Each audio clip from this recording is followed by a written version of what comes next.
ఇప్పుడు కూడా. సో బేసిక్గా అందరికీ నమస్కారం అని చెప్తాం, సినిమానే మాట్లాడాలి October 1st అనుకున్నాను. బట్ కో ఆర్టిస్ట్ అందరూ మాట్లాడడం విని, వంశీ గారు మాట్లాడడం విని ఒక 2 మాటలు మాట్లాడాలనిపిస్తుంది. ఇది వంశీ గారు, నాకు మీరు చెప్పింది ఒకటి ఏదో గుర్తులేదన్నారు మేకప్ రూమ్లో, అలాగే నేను మీతో చెప్పింది మీకు ఒకటి గుర్తులేదు. కరెక్ట్గా మగధీర అయిపోయింది, నెక్స్ట్ ఏ సినిమా చేయాలి అనుకుంటున్నాను. ఖచ్చితంగా యాక్షన్ అయితే అవ్వకూడదని గట్టి బిలీఫ్. ఆ టైంలో నాకు గుర్తుండి ఒకసారి ఆయన ఎక్కడో కలిసాను, ఎవరో సో ఎక్కడో కలిసి ఇమీడియట్గా ఆయన్ని గోవిందరాంధ్ర గారు సింపుల్గా చెప్పాలంటే నా 4 years ప్రయత్నమే. 4 years ప్రయత్నం ఎందుకు అంటున్నానంటే 4 years బ్యాక్ నేను వంశీ గారిని అడిగాను నాతో సినిమా చేయమని. 4 yearsగా ప్రతి సంవత్సరం ఆయన చెప్పినట్టు మా ఇంటికి వచ్చినప్పుడు, మా ఇంట్లో పార్టీకి వచ్చినప్పుడు కానీ, ఇంతకుముందు వేరే సినిమా కోసం ఇంటికి వచ్చినప్పుడు కానీ, ప్రతిసారి ఆయన డాడీతో డిస్కషన్ అయిపోయిన వెంటనే నేను పక్కకి తీసుకెళ్ళి ఒక 4 మాటలు మాట్లాడుకునేవాళ్ళం కాఫీ తాగుతా. ఏమంటే మగధీర తర్వాత నాకు మంచి ఫ్యామిలీ చిత్రం కానీ లేకపోతే మంచి లవ్ స్టోరీ చేయాలని ఉంది, అది ఎందుకో నాకు మీతోనే చేయాలని ఉంది అని ఆయనతో చెప్పడం జరిగింది. ఆయన నన్ను ఒక చిన్నపిల్లలా చూశాడు, సరే చేద్దాం ఓకే అన్నాడు తప్ప ఎందుకో దాన్ని ఆయన అంటే బేసిక్లీ ఆయన కూడా ఒక థాట్ రావాలి, అది ఏదో మనం చెప్పగానే వచ్చేది కాదు. ఇలాంటి సబ్జెక్ట్స్ అది లోపల నుంచి జనరేట్ అవ్వాలి ఆయనకి.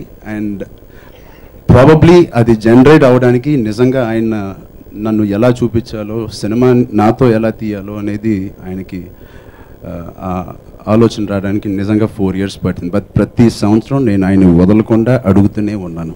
అది ఆయన మర్చిపోయి ఆ ఒక్కరోజు మేకప్ ఉంది చెప్పారు అంతే. అందుకే మీరు చూస్తే ఆరెంజ్ తర్వాత నేను ఒక్క ఫ్యామిలీ చిత్రం కూడా ప్రయత్నం చేయలేదు.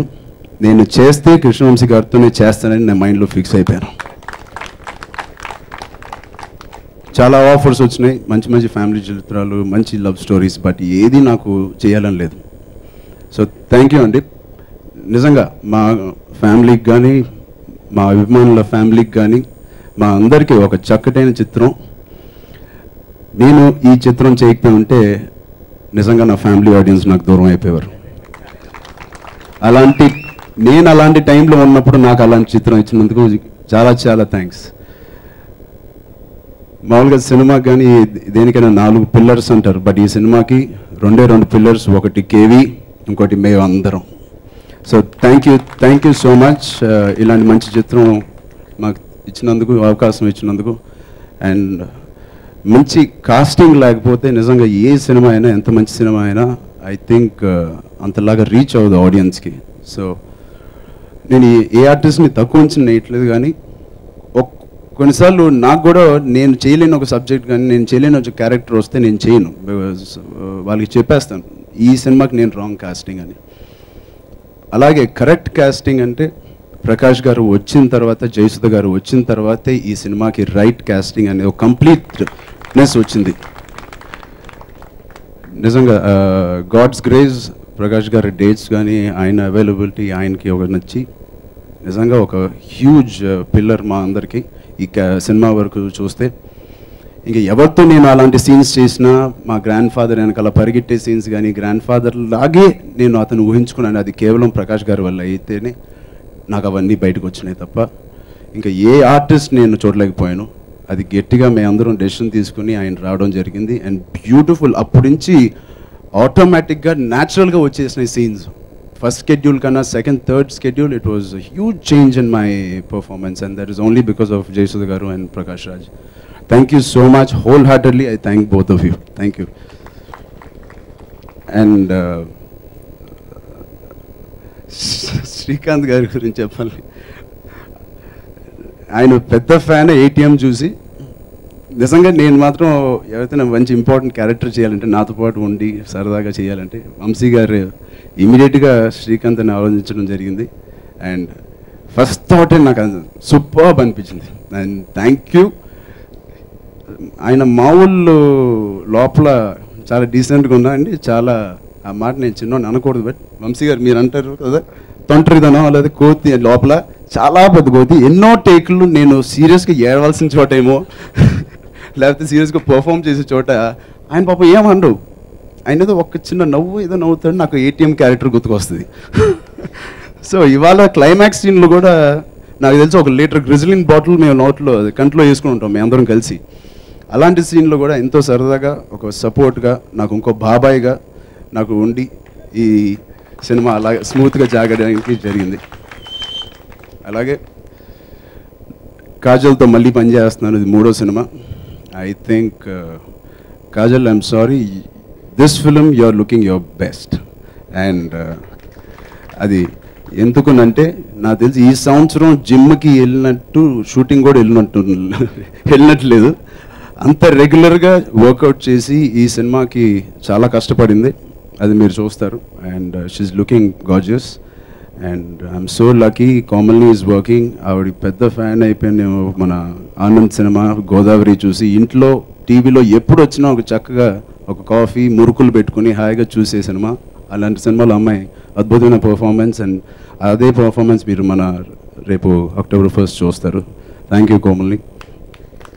అండ్ పరశురి గారి గురించి చెప్పినట్టే ఆయనకే కాదు గురుజీ మా అందరికీ పరశురి గారు ఒక గురువు లాంటి వాళ్ళు. నేను ఆయనకు ఒక కొత్త పేరు పెట్టాను. ఆయన అయిపోయింది ఎన్ని 40 years 50 years రాశారండి, 45 years మీరు రైటర్గా ఉన్నారు. ఐ థింక్ ఇవాళ నుంచి మీరు script doctor. It is a new tag. మీరు మళ్ళీ చూడండి, ప్రతి డైరెక్టర్ ఇండస్ట్రీలో మళ్ళీ మీ దగ్గరికి వస్తారు. మీ వాల్యుబుల్ సజెషన్స్ కానీ ఇన్పుట్స్ కానీ మాకు అంత హెల్ప్ అయినాయి. It's like old wine in a new bottle. మేమందరం న్యూ బాటిల్ అయితే ఆయన ఒక old wine. So thank you so much. అలాగే సమీర్ గారికి, మ్యూజిక్ డైరెక్టర్ యువన్కి, పనిచేసిన మిగతా టెక్నీషియన్స్ అందరికీ, ఆర్టిస్టులకి, సమీర్, కాశీ గారు, దాని తర్వాత కాదంబరి, ప్రగతి గారు, సత్యకృష్ణ, వీళ్ళందరికీ పేరు పేరున థ్యాంక్స్ చెప్తూ, ఎంతసేపు మీరు అందరూ ఉన్నందుకు మీకు కూడా పేరు పేరున థ్యాంక్స్. అండ్ ఈ సినిమా మంచి పండగ టైంలో రిలీజ్ అవుతుంది. ఖచ్చితంగా ఆ పండగకి ఏమాత్రం తగ్గకుండా ధీటుగా ఇది కూడా మీరు ఎంజాయ్ చేస్తారు. Thank you so much once again. Welcome.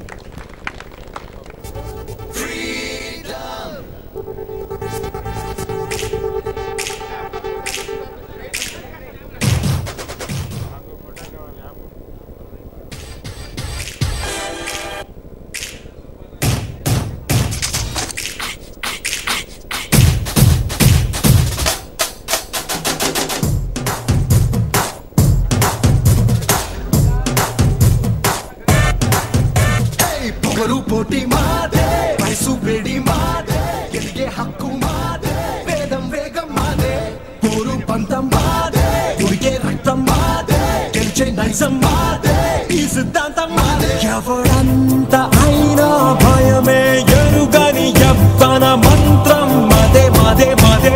ఇది మాకే మాకే సొంతం, ఇది యువతకు మంత్రం, ఇది మాకే మాకే సొంతం.